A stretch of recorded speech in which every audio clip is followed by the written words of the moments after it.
Okay, so get this, right? Okay. Today, we are pitting two legendary comic book swordsmen against each other for this deep dive. All right. We're talking Leonardo, Okay.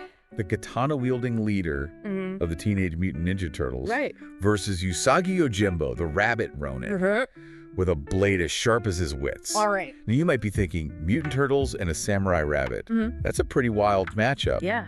And you'd be right, but that's what makes this so much fun. All right. We're talking two completely different worlds, Yeah. two completely different fighting styles. Yeah. And get this, the coolest thing. The articles you sent actually analyze Oh, wow. who would win in a fight, breaking it down like a true martial arts expert. Really fascinating to see that level of analysis applied to these characters. I know, right? What I find particularly interesting is how the articles connect Usagi Yojimbo's fighting style back to real-world history. Oh, okay. They talk about how he's heavily inspired by Miyamoto Musashi, this legendary Japanese swordsman, and how his entire approach to combat is steeped in the Bushido code. Wait, hold up. Miyamoto Musashi. Yeah, For those of us who haven't brushed up on our samurai history lately, sure. who was this guy? And how does he factor into Usagi's fighting style? Good catch. Miyamoto Musashi was a real-life samurai who lived in Japan in the late 1500s and early 1600s. Wow. He's considered one of the greatest swordsmen who ever lived, undefeated in over 60 duels. Oh, wow. But more than that, he wrote about strategy, swordsmanship, and the philosophy of a warrior. Right. And that's where the Bushido code comes in. Okay, so Bushido, that's like the samurai code of honor, right? Exactly. Okay. It's a complex set of principles that emphasize loyalty, honor, courage, justice, Right. and mastery of martial arts. Okay. The articles argue that these principles are woven into the very fabric of Usagi's character. Interesting. It's not just about how he fights, but why he fights. Right. And the moral code that guides every swing of his katana. Wow, that adds a whole other dimension to the character, doesn't it? It does. It's like suddenly this rabbit with a sword, he isn't just a cool comic book character. He's an embodiment of centuries of samurai tradition. Right. Yeah. And the authors of these articles make a compelling case for why that matters in a fight. Okay. They analyze both Leonardo and Usagi across several categories: speed, durability, strength, intelligence, and special abilities. Right? By comparing them in these areas, we start to see where their strengths and weaknesses lie. It's like those epic battle simulations you see in video games, but with way more philosophical depth. Right. So let's dive into these categories. Okay. First up, speed. Right. We all know Leonardo is one agile ninja, right? Yeah. He's got that classic ninja agility, Right. darting in and out, using his surroundings to his advantage. Right. One of the articles even describes his movements as acrobatics. And that makes sense given his training as a ninja. Right. But here's the fascinating counterpoint. Usagi Yojimbo's style is all about precision Okay. rather than pure speed. Okay. The articles emphasize how he waits for the perfect moment to strike, conserving his energy Right. and maximizing the impact of each movement. So it's kind of a classic battle of styles then, right? Yeah, The lightning-fast ninja versus the calculated and precise samurai. exactly. And it makes you wonder, Yeah, in a head-to-head matchup, yeah. would pure speed be enough to overcome Usagi's mastery of timing and precision? That's a great question. Right. Yeah. But speed isn't everything in a fight. You've got to be able to take a few hits, too. You do. What do the articles say about their durability? Okay. Their ability to withstand punishment? This is where both Leonardo and Usagi really shine. Okay. They've both proven their resilience time and time again, facing down opponents and walking away from situations that would leave most fighters pushing up daisies. Okay, so both are tough cookies. Yes. But give me some specifics. Sure. What kind of beatings have these guys survived that make them so durable? Well, take Leonardo, for example. One article specifically mentions the time he went up against the Foot Clan, alongside his brothers, of course. Right. They were vastly outnumbered, Oh. facing wave after wave of highly trained ninjas. Yeah. And Leonardo just kept fighting. Wow. He took some serious hits in that battle. Yeah. But his sheer willpower and determination kept him going. Talk about dedication. But something tells me Usagi Yojimbo has been in his fair share of scrapes, too. Oh, yeah. What kind of punishment has he endured? Well, the articles highlight a time when Usagi found himself caught in the middle of a massive battlefield. Okay. Imagine hundreds of warriors clashing, arrows raining down from the sky. Oh, wow. And Usagi right there in the thick of it. Oh, my gosh. Deflecting blows left and right. Okay, that's a visual I can get behind. Yeah. It's amazing that either of them can walk away from battles like that, let alone walk away ready for the next fight. Exactly. It speaks to their incredible resilience and determination. Traits that are essential for any warrior who hopes to survive, let alone succeed. Absolutely. Right. So they're both fast. They're both incredibly durable. Right.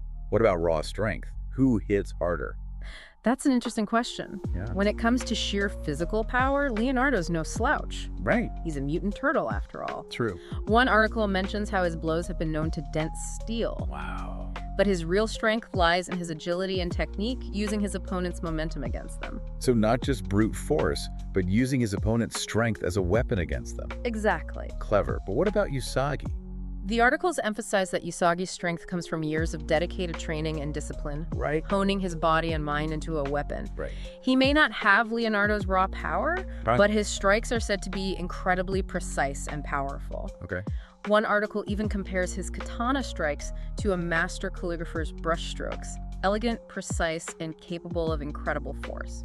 I've always been fascinated by that aspect of samurai swordsmanship. Right. How it blends artistry and deadly force. It's not just about swinging a sword. Yeah. It's about mastering a movement, a technique, until it becomes an extension of yourself. Precisely. Yeah. And that mastery is evident in every fight Usagi takes on. Right. The article suggests that while Leonardo might be able to overpower some opponents with brute strength, Okay. Usagi's approach is all about efficiency and precision. Okay, so we've covered speed, durability, strength. Mm-hmm.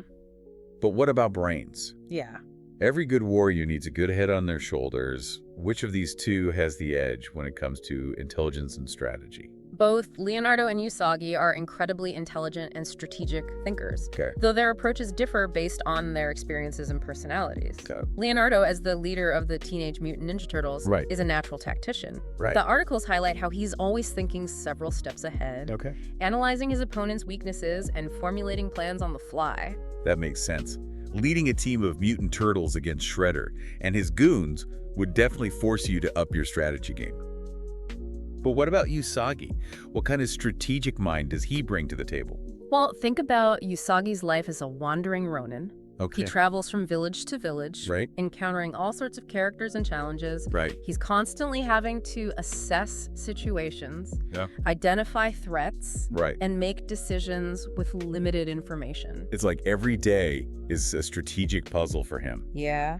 Figuring out who to trust, who to fight, and how to navigate the complexities of the world around him. Exactly. And that constant need to adapt and strategize has honed his mind into a weapon as sharp as his katana. Okay, this is where things get really interesting for me. Let's talk special abilities. Okay. Leonardo's got those dual katanas, the ninja stealth, maybe even a few tricks up his shell. Right. What does Usagi bring to the table beyond his incredible swordsmanship? You're right to be excited about Leonardo's abilities. The dual katana fighting style is incredibly dynamic, Right. and the stealth of a ninja is nothing to scoff at. Right. But the articles make it clear that underestimating Usagi's abilities would be a grave mistake. Oh, don't leave me hanging. What am I missing here? One of the article points out that while Leonardo's dual katanas are formidable, Yeah. Usagi's mastery of the single katana is on a whole other level. Okay. They call it transcendent swordsmanship, suggesting that his connection to the weapon, his understanding of its every nuance, Yeah. borders on the supernatural. So it's not just about having two swords, it's about the mastery of one. Yeah, Kind of like the saying, a jack of all trades is a master of none. precisely. Right. The article suggests that Leonardo's versatility might actually be a disadvantage Really? against someone like Usagi, who has dedicated his life to mastering a single, incredibly deadly art form. This is fascinating, but let's be honest. Right. A big part of the fun of these hypothetical battles is seeing the characters go all out. What kind of cool moves or techniques do they have up their sleeves? Okay, but what about like those cool ninja moves? Yeah. And those samurai showdowns? What did the article say about their signature moves? Well, one article specifically mentions Leonardo's shell slider technique, Okay. where he uses his shell to deflect attacks and gain an advantage in close combat. Oh yeah, that's classic Leo. Right. Using his environment to his advantage. Right. It's almost like his shell becomes another weapon. Exactly, and it highlights how his fighting style is all about adapting and improvising. No way. But Usagi has a few tricks up his sleeve as well. Okay. The articles describe his wind blade technique, where he channels his momentum and precision to create incredibly powerful cuts, almost like a mini tornado from his katana. Wow, that sounds intense. Yeah. So we've got a Ninja Turtle using his shell like a weapon and a Rabbit Ronin unleashing mini tornadoes with his sword. Right. What's not to love about this matchup? Yeah. But after all this analysis, Yeah. after breaking down their strengths, their weaknesses and special abilities, who do the articles say would win in a showdown? That's the thing. Both articles ultimately declared this fight a draw. A draw. Yeah. Really? Yeah. But who had the cooler moves? Right. Whose stats were more impressive? That's the beauty of it. Okay. It's not about stats or cool moves. Okay. Both Leonardo and Usagi are so evenly matched, Okay. so skilled in their respective styles, Right. that it would come down to who could better anticipate the other's moves. Okay. Who could capitalize on the smallest mistake. So it's like a chess match. Yeah. With every strike, every block, every movement calculated to outmaneuver the other. Precisely, the articles argue that a fight like this wouldn't be a flashy spectacle, Okay. but a tense, strategic battle of attrition, Okay. with each warrior probing for weaknesses, waiting for the right moment to strike. Okay. I can appreciate that sometimes the most exciting battles are the ones where every move matters, where one wrong step can mean the difference between victory and defeat. Right. But you said ultimately declare this fight a draw. Uh-huh. Is there more to the story? You know me too well. Okay. While both articles agree on the draw, Okay. one of them gives a slight edge to Leonardo. Okay. And it comes down to his experience against a wider variety of opponents. Ah, that makes sense. Yeah. Leonardo's gone up against some pretty bizarre foes in his day. Aliens, mutants, robots, you name it. Right. Usagi's world, while full of danger, might not be quite as unpredictable. Exactly. The article argues that Leonardo's ability to think on his feet, to adapt to unexpected situations and unorthodox fighting styles, might give him a slight advantage against someone like Usagi, whose experience has primarily been against more traditional opponents. So it's like saying Leonardo's experience fighting alongside his brothers against Shredder and the Foot Clan has prepared him for almost anything. In a way, yes. Yeah. He's had to be resourceful, adaptable, and quick thinking to survive, and those skills could prove invaluable in a fight against someone as skilled as Usagi. This has been such a fascinating deep dive. We've explored the characters, their strengths, their weaknesses, their fighting styles, and even their philosophical underpinnings. You really have. But now I have to ask, Yeah. what are your final thoughts on this epic showdown? I think the real beauty of this matchup is that it transcends a simple who would win scenario. Okay. By exploring their fighting styles, their motivations, and their personal journeys, the articles invite us to think about the nature of combat, Right. the importance of strategy and skill, and the enduring power of these iconic characters. Beautifully said. Thank you. And you know what I love most about these deep dives?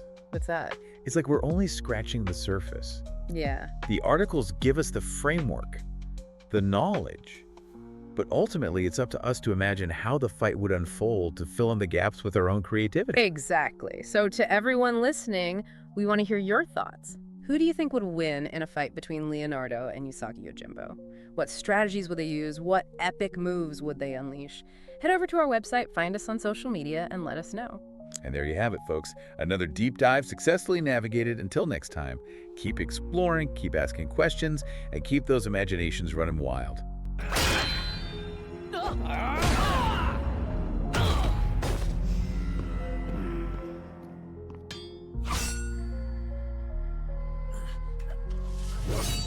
How? Foolish child. I'm hundreds of years old and have trained with the greatest teachers in history. How could you possibly... Oh yeah? Well, I'm 16, and I learned this from a rat.